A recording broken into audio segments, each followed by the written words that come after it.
en ont perdu.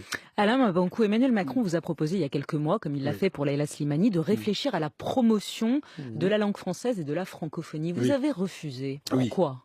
Ah oui, oui, oui. En venant ici, j'avais peur. Je me disais que Léa Salamé allait bien me trancher la gorge avec cette question. Mais ben voilà. De la francophonie. C'est pas tellement un coupe-gorge, là, la question. Mais vous savez, Léa Salamé, je viens d'un pays qui a rêvé de la liberté pendant longtemps, le Congo-Brazzaville.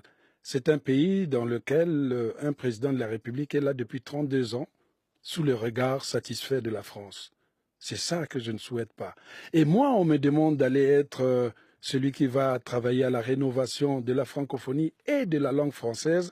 Il y a déjà une aberration parce que ça fait 16 ans que j'enseigne la langue française aux États-Unis, pendant que ceux qui nous donnent des leçons en France dorment, regardent la télé, ils sont contents. Moi, ça fait 16 ans que j'enseigne la littérature des troubadours, que j'enseigne les surréalistes, que j'enseigne les balsaciens, que j'enseigne tout le courant de la littérature française et la littérature africaine d'expression française. Donc si je comprends bien, vous avez refusé parce que vous trouviez qu'Emmanuel Macron ne critiquait pas suffisamment Denis Sassou Nguesso, pour ne pas le citer, c'est-à-dire le président du Congo. Bien entendu. Pourquoi l'Organisation internationale de la francophonie est dirigée par un secrétaire ou une secrétaire qui est votée par l'ensemble des membres qui constituent la francophonie. Parmi ces membres, il y a des pays africains. Parmi ces pays africains, plus de 80% sont des pays de dictature.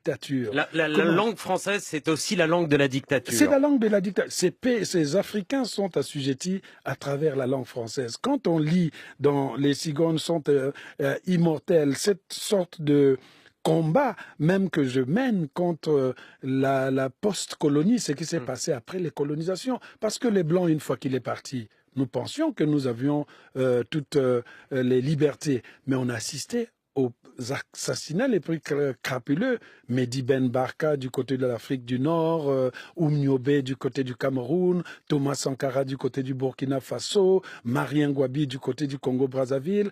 Le Congo, par exemple, c'est le seul pays au monde qui avait un abbé polygame et qui portait des soutanes de Pierre Cardin devant la France. C'est la France qui a posé l'abbé Fulbert Youlou à l'intérieur, au pouvoir au Congo-Brazzaville. Je le dis dans le livre. Il y a une certaine histoire. On pense que c'est l'histoire du Congo qui se trouve dans mon livre, mais en lisant Les Cigognes, on voit concrètement aussi l'histoire de la France. Vous avez les Bob Denard.